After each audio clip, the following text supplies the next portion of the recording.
Hello everyone, welcome back to my channel Bappa পূজার official চ্যানেলে তোমাদেরকে অনেক অনেক ওয়েলকাম। আর তোমরা সবাই কেমন আছো বলো? আশা করব অনেক অনেক তোমরা ভালো রয়েছো, আর তোমাদের ভালোবাসা আমরা অনেক ভালো রয়েছি। আজকে দেখো সকাল এখন 10টা বাজতে যায়। আমি আজকে স্নান করছি তখন 8:30 বাজে। তো 9টা 8:30 নাগাদ 8টার দিকেই স্নানটা করেছি, করে ঠাকুর ঘরে পুজো দিয়েছি। সেই 8টা থেকে এখন 10টা বাজে। তো আমি গেছিলাম ওপরে বারান্দাতে ভিডিও বানাতে। আর আজকে তোমার দাদাভাইও তো আজকে বেলাতে গেছে, আজকে বেশি রাত করিনি, কারণ প্রতিদিনই ভোরবেলা করে গাড়ি যায়। আজকে ভোরবেলা যায়নি, ও হচ্ছে কি সকালেই বেরিয়ে গেছে। আর আমি কিছু কাজকর্ম ছিল বাড়িতে, আজকে তেমন কোনো কাজের চাপ ছিল না। আজকে যদি মা বাড়িতে থাকলো আমাকে প্যাটাতো, কেন বলো তো? কারণ কাজ সেরে নিয়ে স্নান করে নিয়ে ঠাকুর পুজো দিয়ে সেই ভিডিও বানাতে গেছে। এখন 10টা বাজে, এখনও রান্না বসানোর কোনো কোনোই তোর জন্যেই আর কি। এখনও প্রসাদও তুলিনি ঠাকুর ঘরে। চলো তোমাদেরকে দেখায়, পুজো দিয়েছি কিন্তু এখনও প্রসাদ তুলিনি। আরে আমার দেওর এসেছিলো, এলেই তো আর কথা বলতে বলতে তখন দেরি হয়ে গেছে আর কি। পুরো ঘরটা অন্ধকার, তো লাইটটা জ্বালিয়ে একটা লাইট জ্বালা ছিল। আর এই ঘরটা মার ঘরেই ঠাকুর থাকে। তো এই যে দেখো ঠাকুর ঘরে পুজো দিয়ে আমি চলে গেছি সেই 8টার সময়, 8টে 9টা 10টা 2-3 ঘন্টা হয়ে গেছে। 10টার বেশি হয়ে গেছে এখন। এবার প্রসাদ তুলবো, তারপর কিছু খাবো। খিদে পেয়েছে বলে নেমে এসেছি, ঠিক আছে। এবার খাবো কিছু, পান্তা নেই আজকে, পান্তা ভাত নেই, তো মুড়ি মাখা খাবো ভাবছি। তো আমাদের অপুকেও আজকে 9টার সময় ঘুম থেকে উঠেছে। ও আমার তেমন বায়না করেনি, 9টার সময় উঠেই উঠোনে ওখানে খেলা করছে, ওই যে উঠানে ওখানে বসে বসে খেলা করছে। তো আর আমার বড় ছেলে তো গেছে 7টা নাগাদ স্কুলে, ও আসবে এখন কটার সময় তার ঠিক নেই। তো চলো বন্ধুরা, প্রসাদটা তুলে নিয়ে তারপর মুড়ি মাখা খাবো, ঠিক আছে। চলো তোমরা ভিডিওটা আজকে স্কিপ করো না, পুরো ভিডিওটা দেখো, আশা করবো অনেক অনেক ভালো লাগবে। তো চলো। তোমরা সবাই আমাকে বলেছিলে বৌদিভাই তোমার চুলগুলো, অনেকে লাইভের মধ্যেও বলো যে বৌদিভাই তোমার চুলটা দেখি ভালো করে। তো ফাইনালি আমি ব্লগ ভিডিও করে দেখাচ্ছি। তো আমার চুল তেমন বড় না, ঠিক আছে, ছোট পড়া চুল। এই যে দেখো মাথা আঁচড়াচ্ছি, দেখো আমার চুল আগে প্রচণ্ড ছিল, প্রচণ্ড বড় বড় ছিল, আর চুলের গোছেও ভালোই ছিল। কারণ এখন চুলের অবস্থা ভীষণ খারাপ। কারণ তোমরা যারা মায়ের যার ছোট ছোট বাচ্চা আছে তারাই জানো, বেশিরভাগ বুঝবে। কারণ বাচ্চাটা যত নাকি হাসে তত নাকি চুল ওঠে, ঠিক আছে। সেই হিসাবে আমার চুল তো সব উঠে গেছে। এই যে দেখো একদম চুল বড় বড় নেই, একদম পুরো ছোট পড়া চুল। তোমরা বুঝতে পারছো কতটুকু চুল, আমার একদম বড় চুল না।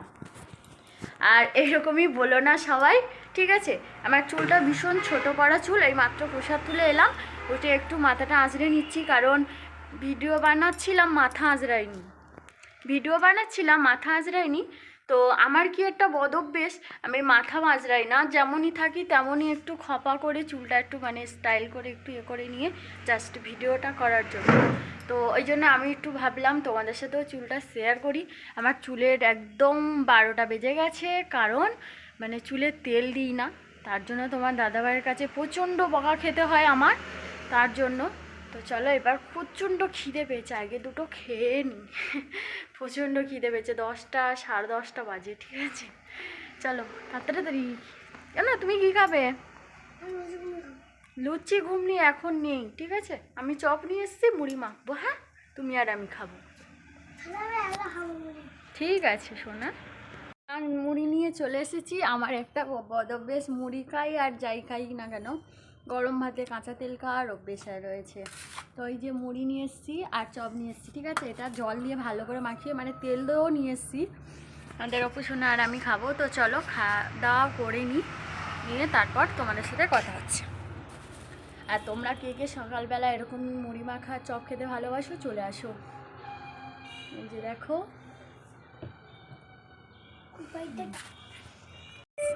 তো গাইস, এই জ্বালা আর সহ্য হচ্ছে না, কেন বলো তো?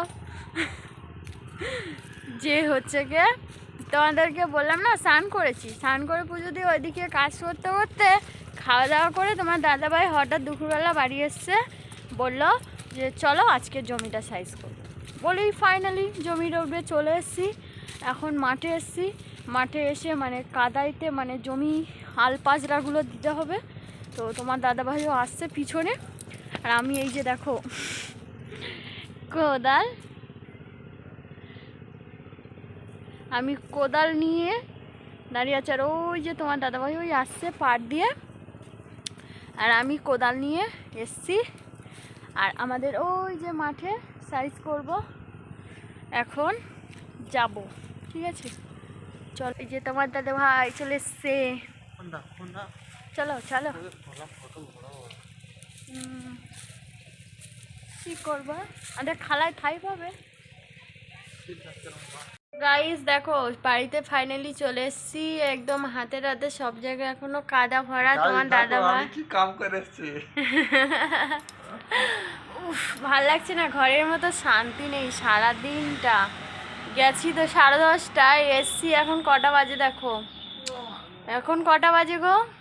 5টা বাজে না, 4:06, এখন 4:06 হয়ে গেছে। গেছি যখন মানে 10:30টা বাজে, সে ওই অতক্ষণ গিয়ে মানে 10:30টা থেকে এখন 4টে ধরো, তো এতক্ষণ বাদাই ছিলাম, মানে আর ভাল লাগছে না, শরীর টানছে না। সেই সকালে চপ আর পান্তা ভাত খেয়ে গেছি, এবারে আলু মাখা ভাত খাবো, খেয়ে তারপর পেটটা শান্তি করব। আগে জামা কাপড় মানে ছাড়বো, একটু ফ্রেশ হবো, তারপর আমাদের বড় কচিবাবু স্কুলে মানে গেছিলো, ওকেও স্কুলে পাঠিয়ে দিয়েছিলাম। তো ও স্কুলে এসছে, আবার ওখান থেকে মানে মাঠে কাজ করতে করতে ও আবার স্কুলের গাড়ি মানে তুলে আনতে গেছিলাম। আর তোমার ওই যে দেখো আজকে ওদের স্নান করানো হয়নি, সেই গেছে 8টার সময়, এসছে 2:30 3টে, আমরা মাঠে ছিলাম, তো কিভাবে স্নান করাবো? তো চলো গাইস একটু ফ্রেশ হয়নি, আমার মানে সব মানে কাদা ফাদা ভর্তি, দেখতে পাচ্ছ সব পুরো। চলো একটু ফ্রেশ হয়ে নিয়ে তারপর তোমাদের সাথে কথা হচ্ছে। তাড়াতাড়ি করে ফ্রেশ হয়ে মানে সবজি কাটতে বসেছি, মানে রান্না করব, মানে শুধু সিদ্ধ ভাত সকালে বানিয়ে বেরিয়ে গেছিলাম, তারপর মানে আর রান্না বাড়া তেমন কিছু হয়নি। আর সিদ্ধ ভাত আমার বাবুরা খেতে পারে না, তো সেই কারণে তাড়াতাড়ি করে আবার একটু মাছ ছিল, মাছের দিয়ে মানে একটু পাতলা করে ঝোল করে দেবো বলে ভাবছি। তো এদিকে তো সন্ধে হয়ে এসছে, মানে যতটা পারবো তাড়াতাড়ি করার চেষ্টা করছি। তো চলো বন্ধুরা, মানে শরীর টানছে না, আর ভিডিওটাও বেশি মানে কন্টিনিউ আর করতে পারবো না, ঝটপট আমি কাজগুলো একটু সেরে নিই। তোমাদের সাথে নতুন ব্লগে দেখা হচ্ছে, তোমরা খুবই ভালো থেকো আর সুস্থ থেকো, সাবধানে থেকো, আর আমাদেরও অনেক অনেক ভালোবাসা দিও, আর তোমরা ভালো থেকো সবাই।